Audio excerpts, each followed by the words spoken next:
Glória a Deus por isso. Gente, nós na semana passada falamos a respeito de vigilância e para esse ano de 2026 a gente vai ter o Senhor falando aos nossos corações alguns temas muito preciosos, importantes para a igreja, para esse tempo que a gente está vivendo, que se aproxima do tempo do fim. E você vai lembrar muito bem que eu falei na semana passada sobre um momento que Jesus viveu com os seus discípulos. Na verdade, quando a gente olha para a história de Jesus e a gente vê os últimos momentos de Jesus antes da crucificação, Jesus sempre foi intencional em tudo o que fez. Mas nos últimos momentos próximos da crucificação, a gente percebe que ele aproveita e otimiza a oportunidade que ele tem com as pessoas para falar coisas importantes. Na verdade, tudo que Jesus fez e falou foi importante, mas ao final da sua vida, ele dá destaque a algumas coisas. E ele, enquanto estava indo orar no Getsêmani, levou consigo alguns discípulos, ele disse exatamente isso: ficai comigo aqui, vigiando, e enquanto eu vou orar, estejam comigo aqui enquanto eu vou orar. Quando ele volta, ele pega os discípulos que caíram no sono, estavam desanimados, e ele pede então que os seus discípulos estejam vigiando e orando para não caírem em tentação. Eu sei que a gente pode usar esse conselho de Jesus sobre diversas áreas da nossa vida, até porque o fato de estar vigilante, estar em oração, nos mantém em alerta. E Jesus traz esse destaque para os discípulos porque a sua própria alma estava angustiada. Então ele diz assim: minha alma está angustiada a ponto de morte. Então vigiem comigo. Jesus dá uma ênfase para esse estado emocional e psicológico e diz como esse abalo emocional e psicológico pode nos colocar num ponto decisivo entre obedecer e não obedecer à vontade de Deus. E o próprio Senhor Jesus, então, quando ele entra em oração, ele fala: Senhor Deus, não seja feita a minha vontade, mas seja feita a tua vontade. Ou seja, ele reconhece o que ele estava passando, ele reconhece a dor, ele reconhece o sofrimento, mas ele não permite que a dor e o sofrimento se colocassem acima do cumprimento da vontade de Deus. Ele não permite que a dor, a pressão, o estresse, o sofrimento o fizesse declinar de obedecer à vontade do seu Pai. Jesus sabia da necessidade, da importância de se posicionar em obediência ao Pai, e foi isso que ele orientou os seus discípulos e serviu de exemplo aos seus discípulos. Ele estava próximo a partir e os seus discípulos sabiam disso. E o que é interessante é que momentos antes, dias antes, Jesus teve outras oportunidades com os seus discípulos, e não apenas falando sobre vigiar e orar e ter cuidado para não cair em tentação. Jesus também aproveitou a curiosidade dos discípulos para responder um questionamento que eles fizeram.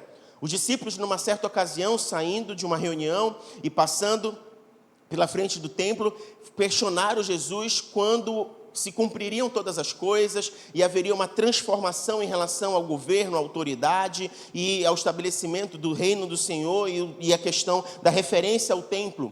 Então Jesus dedica o capítulo 24 e o capítulo 25 de Mateus para falar aos discípulos e conversar com os discípulos a respeito desse tempo chamado tempo do fim. E é sobre isso que a gente vai conversar na manhã de hoje com o tema Preparem-se. Preparem-se, porque existe uma urgência no coração de Deus que permeia a minha vida e a sua vida para esses dias. E eu quero convidar você, então, a abrir a sua Bíblia em Mateus, capítulo 24, e nós vamos ler a partir do verso 4.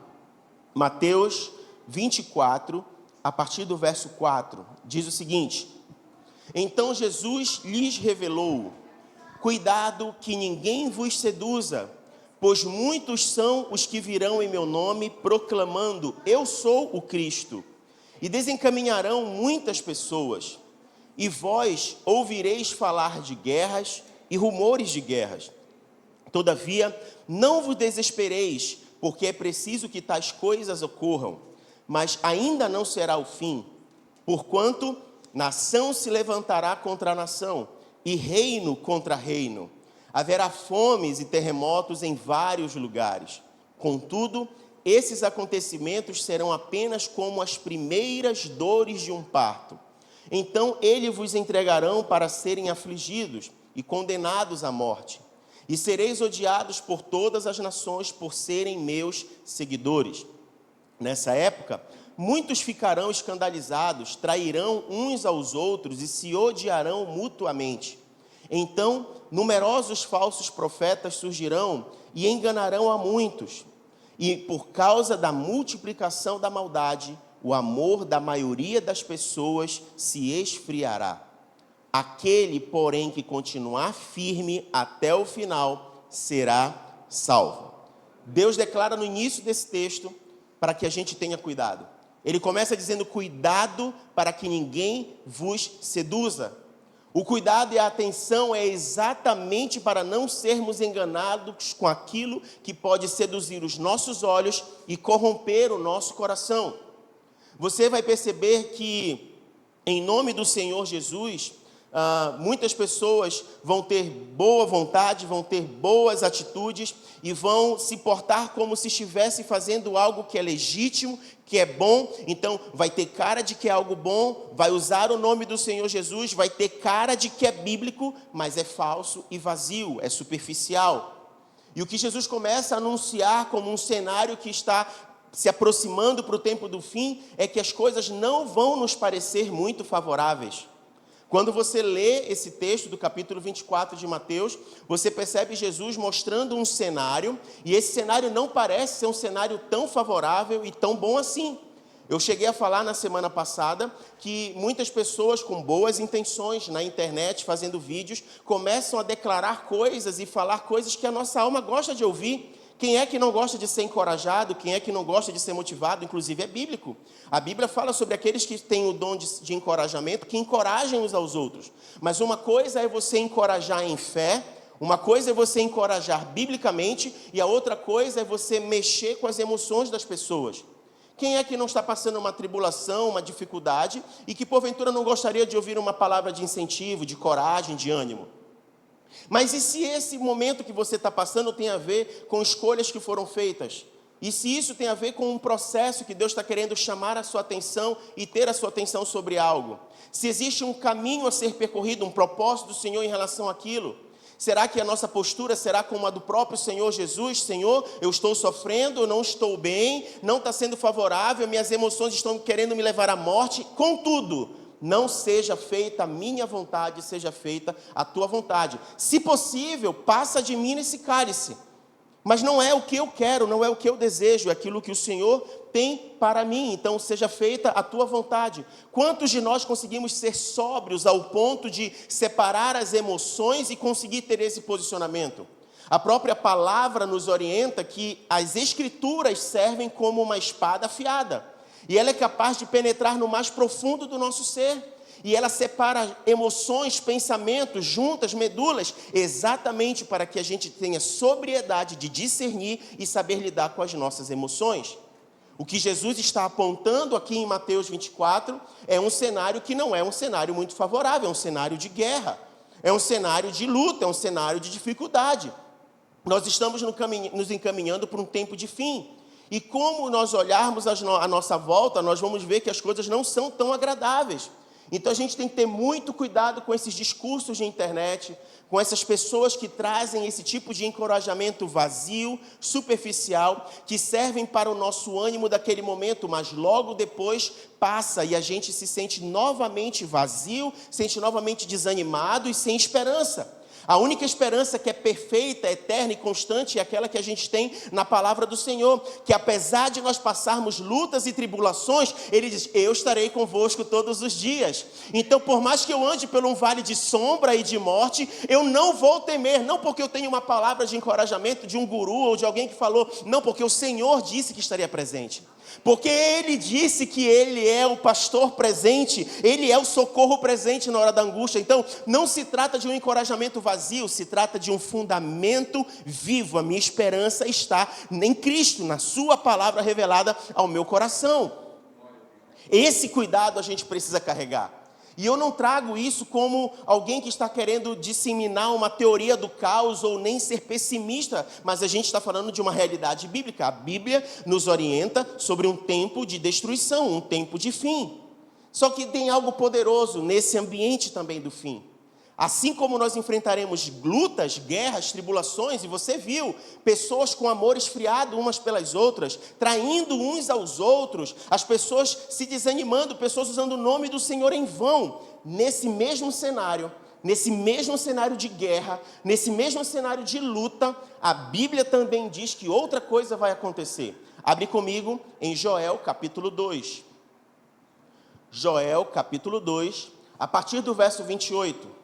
Nós temos então esse cenário de guerra colocado como um anúncio do Senhor sobre o tempo do fim. Mas no tempo do fim não será apenas um ambiente de guerra. Joel 2:28 vai dizer o seguinte: então, depois desses eventos, derramarei do meu ruach, espírito, sobre todos os povos. Os seus filhos e as suas filhas profetizarão. Os idosos terão sonhos. Os jovens ganharão visões. Inclusive sobre os escravos e os serviçais da época, derramarei do meu espírito naqueles dias. Parece contraditório? Como num tempo de guerra, num tempo de temor, num tempo de perigo, num tempo em que as pessoas vão viver tensas, a igreja também experimentará um tempo de glória. Parece uma coisa totalmente desproporcional, mas as Escrituras nos dizem, no tempo do fim, nós experimentaremos um tempo de guerra e ao mesmo tempo um tempo de glória. Significa dizer que a igreja vai experimentar o maior, o melhor e o mais profundo derramar do Espírito Santo que nós já vimos. Nós estamos falando sobre algo que vai ser maior do que o que aconteceu no dia de Pentecostes. Nós estamos falando sobre algo que vai acontecer, que vai ser maior do que aconteceu na Rua Azusa ou no que já aconteceu no Pentecostes aqui no Brasil. Nós estamos falando sobre um derramar global do Espírito Santo de Deus. Nós estamos falando sobre uma experiência que vai envolver homens e mulheres, jovens e crianças, servos e servas. Não haverá classe social sobre isso, não haverá diferença entre hierarquia eclesiástica ou social. O Senhor está falando que sobre todas as pessoas, Ele derramará do Espírito Santo sobre todas as pessoas e se moverá de maneira sobrenatural sobre a vida de todas as pessoas. Ele derramará do fôlego de vida dEle, do ruach dEle sobre todas as pessoas. E aqui, essa promessa, esse derramar nos fala sobre uma experiência vivida num tempo de guerra, num tempo de dificuldade. E eu pergunto para você, como nós nos preparamos para um tempo de guerra? Eu não sei se você tem pensado sobre isso, mas você não vai para a guerra despreparado. A gente viu recentemente, e o exemplo que eu vou citar aqui, não quer de forma alguma trazer compreensão de compreensão política para A e para B, mas você viu os relatos de como foi a invasão de uma força bélica sobre um país que não estava preparado para ser invadido. E você viu que o relato foi exatamente isso. Os soldados disseram, a gente caía como formigas, a gente não dava conta, a gente não tinha tempo de reação. O poder bélico era muito forte, a estratégia era muito bem traçada, a maneira como as coisas aconteceram foram muito rápida, a gente não sabia o que fazer. Então se trata de que num ambiente de guerra você não vai despreparado.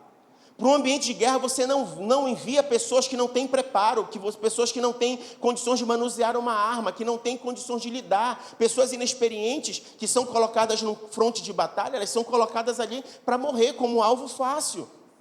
Para a guerra não se vai despreparado, não se vai sem treinamento, sem armas.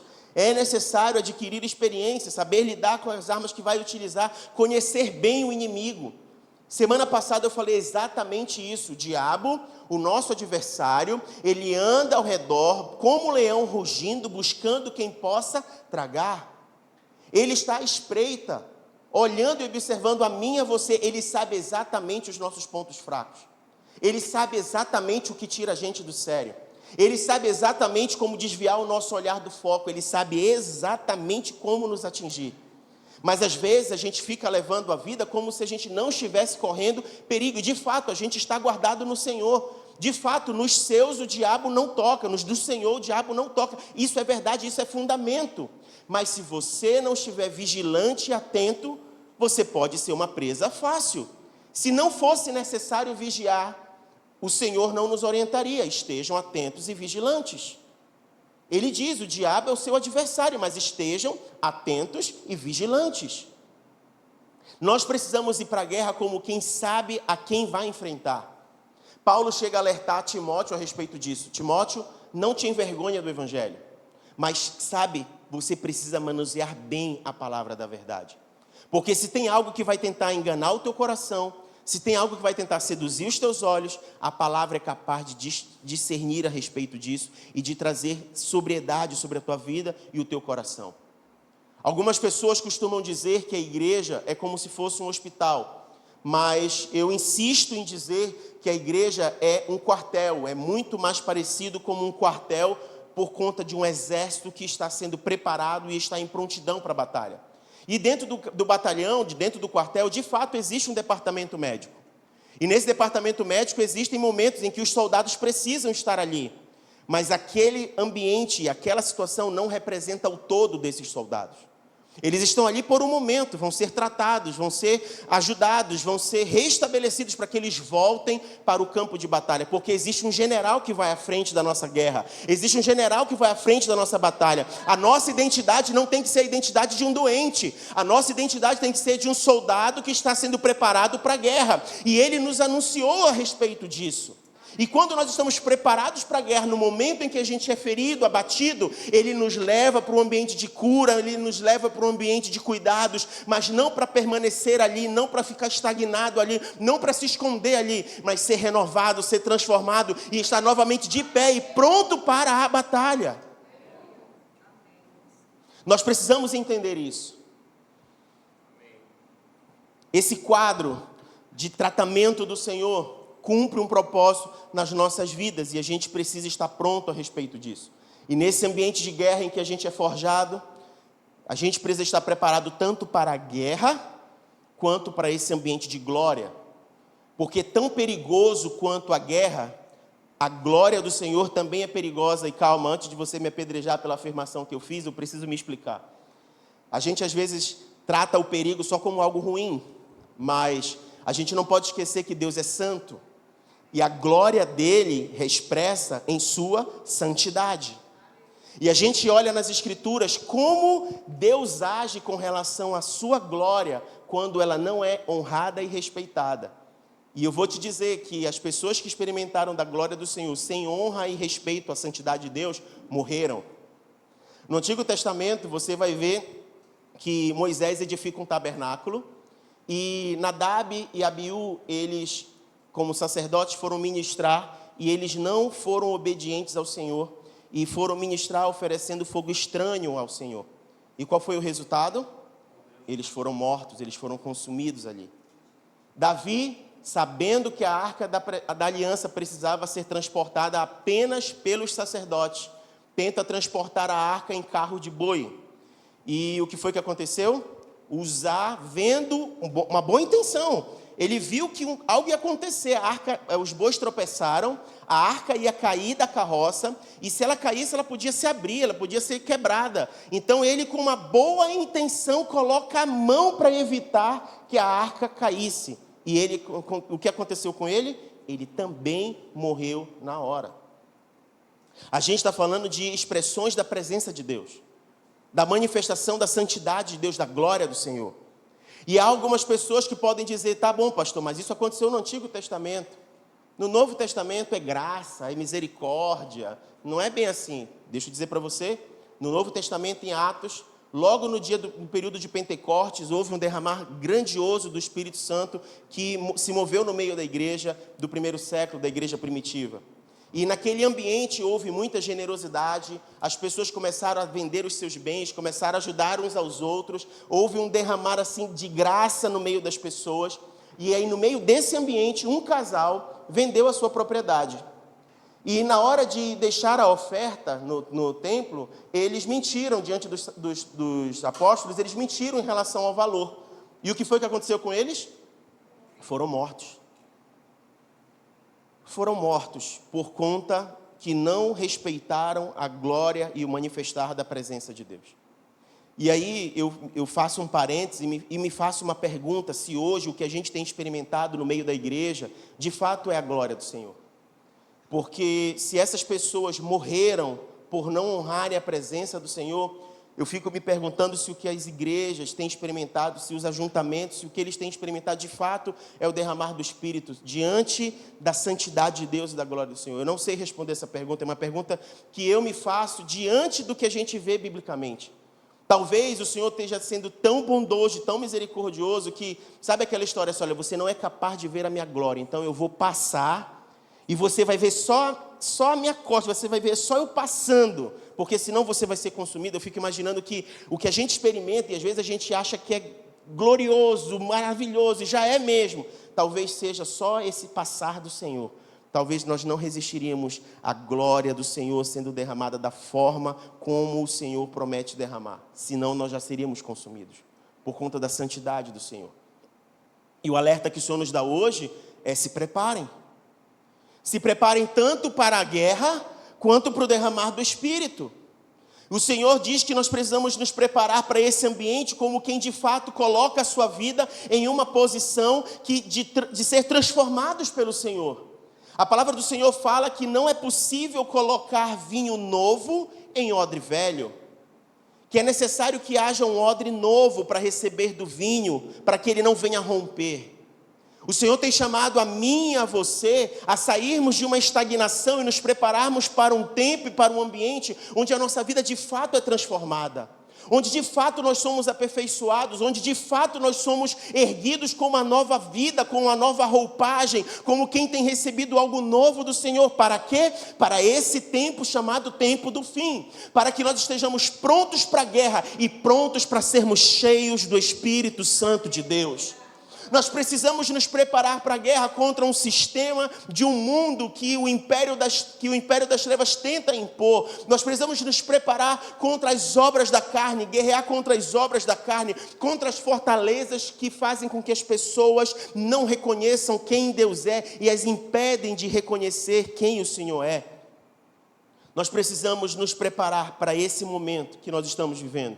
Hoje mesmo, vendo nas redes sociais um pastor que é filósofo, professor de uma universidade federal, está sendo rechaçado porque ele tem se posicionado como quem é cristão e é bíblico diante de um pensamento que tenta destruir as famílias e a sociedade, negando a existência de Deus e corrompendo os valores e as virtudes da vida social. E ele se posicionou biblicamente, se posicionou como cristão. Ele está dentro da faculdade de artes da universidade na qual ele é professor titular, e as pessoas estão querendo que ele seja mandado embora, que ele seja tirado de lá, e a vida dele inclusive corre risco por conta da posição que ele tem assumido. E eu pergunto para você, e faço essa mesma pergunta para mim: até onde nós estamos dispostos a ir por conta da nossa fé? Que preço nós estamos dispostos a pagar por conta da nossa fé? É um tempo de nos prepararmos para a guerra, e é um tempo de nos prepararmos para a glória do Senhor. Desse ponto em diante, de Mateus 24, que a gente leu, e que Jesus fala desse cenário, dessa realidade, ele começa a orientar os discípulos sobre como se preparar. Como estarem preparados para esse tempo como o tempo do fim. E eu quero ler com você o que Jesus começa a falar aos discípulos como orientação para preparar-se para esse tempo do fim. Mateus, capítulo 24, a partir do verso 36. Jesus vai usar algumas parábolas, e é diante dessas parábolas que ele começa a ensinar os discípulos sobre como se preparar. Mateus 24, 36 diz o seguinte: entretanto, a respeito daquele dia e hora ninguém sabe, nem os anjos dos céus, nem o Filho, senão exclusivamente o Pai. Como aconteceu nos dias de Noé, assim também se dará por ocasião da chegada do Filho do Homem. Porque nos dias que antecederam ao dilúvio, o povo levava a vida comendo e bebendo, casando-se e oferecendo-se em matrimônio, até o dia em que Noé entrou na arca. E as pessoas nem notaram, até que chegou o dilúvio e levou a todos. Assim ocorrerá na vinda do Filho do Homem. Percebam o que Jesus acabou de tratar usando o exemplo de Noé. Ele havia recebido uma missão da parte do Senhor: construir uma arca.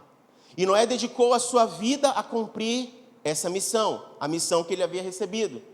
Os meses foram se passando e ele continuava focado, firme e dedicado em sua missão. Em obediência, ele construía algo para o Senhor. E enquanto esta era a realidade da família de Noé, as demais pessoas estavam de que jeito? Vivendo a vida delas. Comendo, bebendo, dando-se em casamento. E se você for parar para pensar, não há nada de errado nisso, isso é legítimo. É legítimo você providenciar aquilo que é o sustento da sua casa e você se alimentar. É legítimo você organizar sua família, organizar sua casa. Tudo isso é legítimo. Mas o que o Senhor começa a mostrar para os discípulos é que no tempo do fim vai haver dois grupos de pessoas. As pessoas que vão estar vivendo a sua vida numa boa, naturalmente, como se nada estivesse para acontecer. As pessoas sendo legítimas, com boas intenções, tentando se erguer, tentando dar certo na vida. Mas vai haver um outro grupo de pessoas. E esse outro grupo de pessoas recebeu uma missão da parte do Senhor. E eles estão focados, dedicados nesta missão. Eles estão dedicando energia, eles estão dedicando tempo, eles estão dedicando seus esforços. Eles são capazes de parar a sua rotina para cumprir e obedecer a missão que receberam da parte do Senhor. Eles são motivo de chacota, talvez de escândalo, talvez de comentários desagradáveis, talvez de pressões, talvez pessoas se afastaram deles. Mas eles não deixaram que isso sufocasse, porque eles entendiam que a missão era necessário se cumprir aquela missão, ser obedientes àquela missão. E o resultado foi o seguinte: chegou o tempo em que o que era construído ficou construído, chegou o tempo em que os animais que precisaram entrar na arca, entraram na arca, chegou o momento em que as portas da arca se fecharam, chegou o tempo em que começou a chover. As pessoas que estavam focadas na missão perceberam tudo isso. Estavam acompanhando o cronograma da obra. Quando terminou a obra, agora é contigo, Senhor. Os animais chegaram, os animais entraram, agora é contigo, Senhor. A porta se fechou, agora é contigo, Senhor. A chuva começou a cair e as outras pessoas que continuavam levando a sua vida nem perceberam que Noé e a sua família entraram na arca. Nessas horas, os filmes não nos ajudam muito, né? Porque a gente assiste os filmes e os filmes vão dizer que as pessoas começaram a chover, Noé estava certo, aí vão lá para a porta da arca, e é como se Noé fosse mau, que não pudesse abrir. Mas a Bíblia não diz isso, a Bíblia diz que as pessoas nem perceberam que eles entraram. Até que chegou o dilúvio. E quando chegou o dilúvio, eles foram arrastados, eles foram levados. Eu sei que, mais uma vez, os filmes não nos ajudam muito sobre isso, né? Todo mundo aqui já deve ter ouvido falar do filme Deixados para Trás, né? E isso acaba reforçando a ideia de que você vai estar deitado e a sua roupa vai ficar e o corpo vai ser levado, né? Mas quando eu olho para essa história de Noé, é difícil compreender as coisas desse jeito, porque Deus preservou os seus dentro da arca. E a arca ficou. Quem foi levado foram as outras pessoas.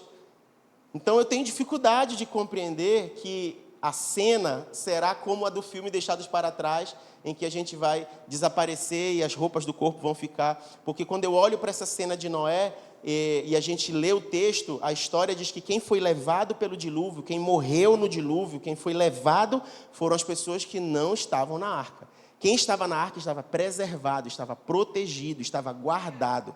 Então, tirando esse detalhe, que aí você vai encontrar as duas linhas teológicas falando as duas coisas, e o foco não é esse, o foco é, existem dois grupos de pessoas.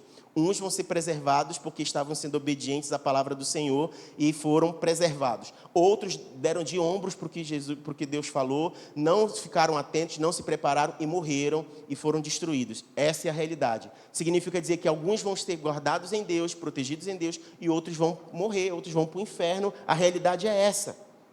E eu e você, a gente tem que estar preparado para isso. A gente tem que estar preparado para cumprir o propósito do Senhor. Saber o que Ele quer para a minha vida e para a sua vida. E sabe que depois que Jesus vai falar sobre o exemplo de Noé, Ele vai usar a parábola dos talentos.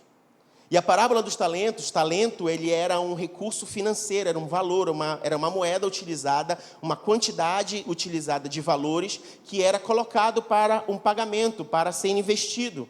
E Jesus vai falar exatamente isso, que conforme a capacidade de cada um, o Senhor daria talentos, ou seja, cada um de nós vamos receber da parte do Senhor aquilo que nós temos condições de administrar, aquilo que a gente tem condições de realizar, aquilo que a gente tem condições de fazer. E a pergunta é, o que nós estamos fazendo com o que Deus nos colocou à mão? O que eu e você estamos fazendo com o capital do reino que Ele tem colocado na nossa mão? Nós temos sido diligentes, nós temos trabalhado, nós temos focado no reino, para quando Ele vier para a prestação de contas, a gente te disser, olha, o Senhor me deu 5, estão aqui então mais 5 daquilo que o Senhor me deu. Não, o Senhor me deu 10, está aqui mais 10 do que o Senhor me deu. Ou a gente vai dizer, não, Senhor, eu fiquei com medo. Eu achava que eu não era muito capaz de fazer as coisas, não. Eu achei que não era muito para o meu estilo. E eu resolvi então enterrar. Está aqui, olha, aquilo que o Senhor me deu, está aqui de volta. Toma aí, Deus. Não é assim que o Senhor nos orienta. Porque nessa realidade, haverão também 2 tipos de pessoas.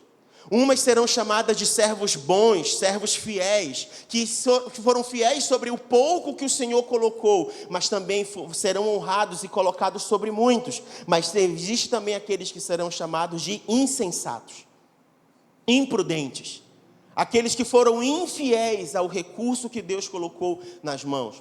E sabe o que é interessante quando a gente lê a respeito dessa parábola? É que tanto o que recebeu 2, o que recebeu 5, ele diz assim mesmo, você foi fiel no pouco e será colocado sobre muito. Ou seja, diante do Senhor, diante da sua capacidade, você recebeu 2, o outro recebeu 5. Não é para vocês se compararem, diante do Senhor é o pouco que Ele te deu e Ele vai te colocar sobre muito. Independente se é 2, se é 4, se é 6, se é 8, se é 10, Ele dá a cada um conforme a capacidade que Ele deu a cada um. Não é para você se comparar com outro. Existe graça de Deus reservada para a sua vida, para a sua história, do jeitinho que Ele te fez, esperando apenas o seu coração ser obediente a cumprir aquilo que o Senhor tem determinado. E se você for fiel a isso, Ele honrará e te colocará sobre muitas outras coisas. Nós estamos nos preparando para um tempo de guerra, e nesse tempo de guerra e de glória que se aproxima, eu e você precisamos estar envolvidos nas coisas do reino, envolvidos nas coisas do Senhor. Eu e você, nós não podemos virar as costas e achar que é só o domingo que a gente se reúne aqui, ou as coisas que a gente faz dentro de um local menor, com um grupinho de pessoas. Existe um propósito do reino, e eu e você precisamos estar atentos a esse propósito. Quem vai responder a essa pergunta ao seu coração não sou eu, é o Espírito Santo de Deus. Mas se você fizer ouvido de mercador para o que ele tem a dizer, você talvez não esteja entre o grupo daqueles que estão envolvidos com a obra do Senhor. Talvez você não seja achado pelo Senhor como quem está sendo um servo fiel, que está procurando multiplicar o talento que Ele colocou nas suas mãos. Jesus não fala só sobre isso. Ele fala sobre talentos, ele fala sobre a história de Noé, mas ele ilustra ainda a história de um casamento. No capítulo 25, abre comigo, Mateus, capítulo 25, a partir do verso 1. Mateus 25, 1. Jesus vai falar agora sobre as virgens com as candeias. E olha o que Jesus vai dizer. Portanto, o reino dos céus será semelhante a 10 virgens que pegaram as suas candeias e saíram para encontrar-se com o noivo. 5 delas eram sábias, mas as outras 5 eram inconsequentes. As que eram inconsequentes, ao pegarem suas candeias, não levaram óleo de reserva consigo. Entretanto, as prudentes levaram óleo em vasilhas, junto com as suas candeias. O noivo demorou a chegar, e todas ficaram com sono e adormeceram. À meia-noite, ouviu-se um grito: eis que vem o noivo, saí ao seu encontro. Então, todas as virgens acordaram e foram preparar suas candeias.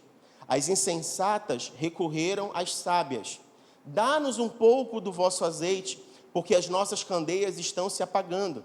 Porém, as sábias responderam: não podemos, pois assim faltará tanto para nós quanto para vós outras. Ide, portanto, aos que vendem e o comprai. Mas saindo elas para comprar, chegou o noivo. As virgens que estavam preparadas entraram com ele para o banquete de núpcias, e a porta foi fechada. Mais tarde, todavia, chegaram as virgens imprudentes e clamaram: Senhor, Senhor, abre a porta para nós. Contudo, ele lhes respondeu: com certeza vos afirmo que não vos conheço. Portanto, vigiai, pois não sabeis o dia tampouco a hora em que o Filho do Homem chegará. Jesus conta essa parábola, conta essa história, e talvez você já tenha ouvido essa história focando muito na questão do azeite das lamparinas, né? Focando no azeite das candeias, dizendo que quem tem mais azeite aqui está cheio do Espírito Santo e tudo mais. Talvez você já tenha escutado muito isso. Mas o que Jesus fez é que ele emprestou algo da cultura judaica daquele momento para ilustrar algo que estava para acontecer. Jesus usa o casamento judeu. E como é que funcionava o casamento judeu? Ele funcionava em 2 etapas. A primeira etapa era a parte civil, a parte contratual, que hoje serviria para nós como se fosse o casamento civil do cartório. E o segundo momento, o momento em que de fato os noivos morariam juntos e estariam juntos, fariam uma festa, um banquete, estariam juntos para viver então a sua vida matrimonial, que hoje seria para nós esse momento da recepção e que às vezes as pessoas fazem o casamento religioso. Seria mais ou menos isso. E como é que funcionava? Eles assinavam um contrato e nesse momento que eles assinavam o contrato, eles já eram considerados casados. Entretanto, eles não estavam morando juntos, porque o noivo agora sairia e ele iria preparar a casa, preparar o ambiente onde eles iriam morar juntos. Então, Jesus está falando exatamente desse momento em que eles assinaram esse contrato e que o noivo saiu, então, para preparar morada, preparar local para que eles morassem juntos. É bem esse momento também que foi vivido por José e Maria. Quando o anjo apareceu para Maria dizendo que ela estava grávida do Espírito Santo, precisou avisar José para não repudiá-la, era exatamente isso. Eles já estavam comprometidos por conta do contrato civil, mas eles ainda não estavam unidos, não estavam morando juntos. Naquele momento, se alguém denunciasse que Maria estava grávida e que o filho não era de José, Maria poderia ser apedrejada. Então, o anjo aparece a José e diz assim: não temas receber Maria como tua mulher, porque o que está nela vem de Deus, vem do Espírito de Deus. Então, é esse exato momento que Jesus está orientando e contando a respeito do casamento. Só que ninguém sabia quando o noivo voltaria. Ninguém sabia o tempo que ele levaria para preparar esses aposentos. Ele poderia demorar meses, ano, então ninguém sabia. Mas tanto o noivo quanto a noiva tinham o que a gente chama hoje de padrinhos. E eles tinham uma função muito especial, porque se o noivo chegasse de madrugada, de noite, qualquer hora, as pessoas estariam vivendo a sua rotina e precisariam ser avisadas que o noivo chegou, então aquela festa se completaria. E aí o padrinho, ou seja, o convidado do noivo, ele era o mensageiro, ele era aquele que anunciava. E as madrinhas, elas eram então as responsáveis por iluminar o caminho e preparar o caminho para que a noiva se encontrasse com o noivo, seguindo exatamente esse rito daquilo que estava sendo anunciado. O noivo chegou, era assim que funcionava. E o que Jesus está dizendo é exatamente isso. E se você for parar para pensar em João 14, 2... Jesus já havia falado a respeito disso em relação ao papel que ele estaria cumprindo. Ele diz: na casa do meu pai há muitas moradas. Se não fosse assim, eu não teria dito que eu vou preparar-vos lugar. O que a gente está vivenciando é exatamente isso. O noivo já tem a sua noiva, já tem a igreja, já está prometida, já está aliançado, o sangue já foi derramado, já está tudo conectado. Só que ele foi preparar lugar. E ninguém sabe o dia que ele vai voltar. A gente só tem que estar preparado para o dia em que ele vai voltar. E o que Jesus orienta, então, a respeito disso? Que a gente precisa estar vigilante. Nós não podemos estar despreparados para a volta do Senhor. A qualquer momento, a trombeta vai tocar. E o anúncio: o noivo está chegando, o noivo chegou, o noivo voltou. Vai chegar esse dia, vai chegar esse momento. E como ele vai encontrar a sua noiva? Como ele vai encontrar? Com aqueles que estão preparando o caminho para a volta do Senhor, com aqueles que estão com as suas lamparinas cheias de azeite, com aqueles que estão envolvidos com a obra, com aqueles que estão de fato com algo a ser entregue para o Senhor. É disso que o Senhor Jesus está falando. Essa expectativa que eu e você estamos vivendo reflete exatamente esse momento ilustrado pelo Senhor. Mas haverão aqueles que vão chegar na porta da festa e vão dizer: deixa-nos entrar. Agora a gente tentou conseguir o que estava faltando. É que a gente não foi muito sábio, a gente foi muito inconsequente, a gente não deu muita atenção para isso, então a gente não tinha azeite para o momento. A gente não estava preparado para o momento. Mas agora a gente A gente conseguiu, a gente foi com quem vendia, a gente quer te apresentar alguma coisa. Eu não te conheço. Eu não te conheço. Mateus 7, 22. Naquele dia muitos dirão: Senhor, nós não temos profetizado em Teu nome? Em Teu nome nós não expulsamos demônios e em Teu nome nós não realizamos milagres? Então lhes declararei: nunca os conheci. Afastai-vos da minha presença, vós que praticais o mal. Muitas pessoas vão dizer para o Senhor naquele dia como se: o Senhor, eu estava fazendo algo bom em Teu nome. Aquilo que eu estava fazendo, eu estava visando o Teu reino, assim, eu estava meio que querendo. Mas Jesus vai dizer assim, mas a maneira que você está fazendo, Teu coração, desculpa, eu não te conheço. O teu coração não estava alinhado com o meu. O teu propósito não está alinhado com o meu propósito. Não é bem assim que a banda toca. Nesse mesmo texto de Mateus 7, em que Jesus conta essa história, ele vai dizer assim que nesse dia ele vai afastar aqueles que ele não conhece. No verso 24, ele dá um alerta muito interessante. Ele vai dizer, Mateus 7, 24, todo aquele que ouve estas minhas palavras e as pratica, será comparado a um homem sábio, que construiu a sua casa sobre a rocha. E no verso 26 ele vai dizer, todo aquele que ouve estas minhas palavras e não as pratica, é como um homem insensato que construiu a sua casa sobre a areia. Sexta-feira, na reunião de oração aqui, eu estava falando exatamente sobre isso, porque na tradução do original para o português, a gente acabou entendendo que Jesus e José eram carpinteiros, mas a tradução do original, eles eram construtores, na verdade, não carpinteiros. Na nossa cultura, carpinteiro é quem trabalha com madeira, mas ele era, na verdade, construtor, e o exemplo que Jesus estava usando aqui era de quem mexia com construção. E a gente tem aquele imaginário, mais uma vez a internet não ajuda muito, de que quem constrói a casa sobre uma rocha, você imagina logo uma colina com uma rocha e uma casa construída lá. Mas não é isso. Na verdade, o que Jesus está dizendo é assim, você como um bom construtor, você precisa cavar. E quando você começa a cavar, você vai achar um local de rocha, rochoso. E é esse lugar rochoso que você começa a colocar a estrutura da casa. E quando você coloca a estrutura da casa e você ergue a sua casa nesse terreno, significa dizer que vão bater os ventos, as tempestades e a casa não vai cair. Mas se você for preguiçoso, imprudente, inconsequente, não quiser ter trabalho, quiser economizar, você não vai cavar até achar rocha. Você simplesmente vai fazer um buraco, vai botar um negócio, vai construir a casa em cima. E o resultado é que ela não tem fundação, ela não tem estrutura, ela não vai suportar as tempestades e o tempo forte. O que eu e você precisamos entender é que no reino de Deus nós vamos precisar nos esforçar de fato. Nós vamos precisar nos dedicar de fato. A gente vai precisar sair da nossa zona de conforto de fato. A gente vai ser tirado de um ambiente muito tranquilo, de paz. A gente vai precisar entender que no tempo de guerra não tem como ficar de frusor.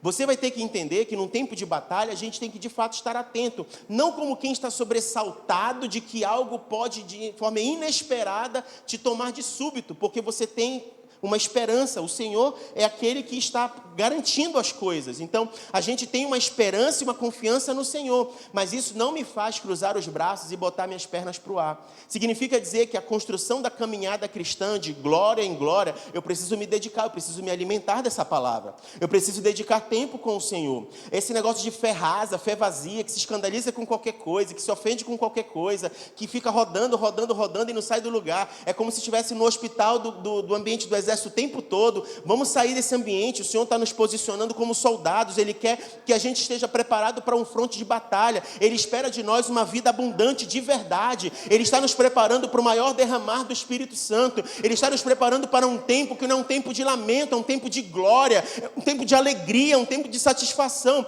Por isso a palavra de hoje é: preparem-se, igreja do Senhor, se prepare. Jesus está voltando. E como é que Ele vai nos encontrar? Como Ele vai nos encontrar? E eu queria te convidar a ficar de pé. Como o Senhor vai nos encontrar? Como estará o nosso coração? como estará a nossa vida? Eu quero ler com você o último texto, Marcos capítulo 1, verso 15. Marcos 1,15. O Senhor Jesus, iniciando o seu ministério, Ele fala algo, Ele declara algo. E eu quero ministrar o teu coração nesse tempo de preparação a respeito das palavras de Jesus. E Ele vai dizer: cumpriu-se o tempo e está chegando o reino de Deus. Arrependei-vos e crede no Evangelho. A mensagem que foi liberada nessa manhã para as nossas vidas é uma mensagem de preparação. O alerta que eu e você estamos recebendo nessa manhã é: prepare-se. Prepare-se, o tempo está chegando, cumpriu-se o propósito do Senhor, o reino de Deus está próximo. Por isso a mensagem de preparar o caminho é de arrependimento e de crer nas promessas do Senhor Jesus, crer na sua palavra. E essa preparação envolve o que eu e você estamos fazendo com aquilo que Ele tem separado para as nossas vidas. Eu não sei o que você tem feito com esta palavra. Eu não sei o que você tem feito na sua caminhada. Eu não sei como tem sido as tuas escolhas. Eu não sei qual tem sido as tuas prioridades. Eu não sei qual tem sido a urgência do teu coração. Mas assim, talvez com uma boa intenção, e eu não estou aqui para julgar, mas talvez com uma boa intenção, você tem dedicado esforço, energia para resolver as suas coisas aqui dessa terra. Com uma boa intenção, afinal de contas, você tem contas para pagar. Você tem sonhos, afinal de contas, você tem projetos, é legítimo. Deus não condena, Ele não está falando que nada disso é legítimo. Mas Ele está dizendo assim: o que você está construindo? Aonde você está construindo? Tem gente que está acumulando tudo para esta terra. A traça vai corroer, a ferrugem vai corroer, o ladrão pode levar.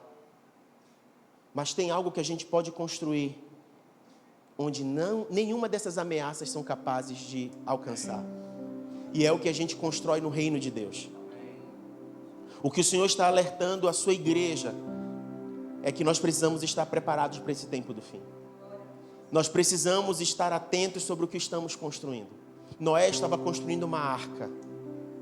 A arca na Bíblia tem alguns significados. A arca da presença, a arca da aliança, não só a arca de Noé dos animais. Sobre a presença, o Senhor fez a nossa vida morada dele, o templo do Espírito Santo. E aí a pergunta é: esta arca que é você, esta arca que sou eu, o que nós estamos fazendo com a presença que a gente carrega? O que nós estamos fazendo com esse privilégio de carregar a presença do Senhor? O que nós estamos fazendo? Estamos nos enchendo da presença dEle? Estamos regados de azeite do Espírito do Senhor? Ou nós estamos vazios? O que nós estamos fazendo para esse tempo do fim? Nós estamos dedicando empenho e esforço sobre o quê? As nossas desculpas têm sido sobre o quê? O que mesmo? A nossa falta de tempo tem sido sobre o que mesmo? Quando a gente diz que não tem tempo ruim, não tem hora, não tem... É sobre o que a gente diz isso? É para chacoalhar mesmo, gente. É para chacoalhar. Essas perguntas são provocativas mesmo. São para chacoalhar.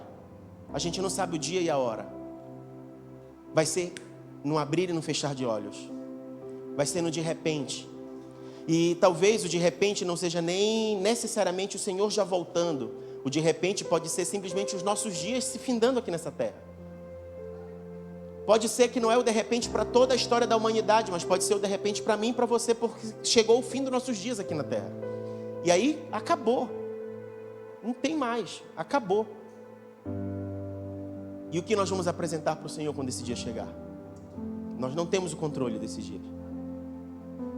Pode ser dormindo, pode ser acordado. Mas a palavra do Senhor nessa manhã é: preparem-se. E eu queria que você aproveitasse esse momento agora para fechar os teus olhos, curvar a sua cabeça e falar com o Senhor.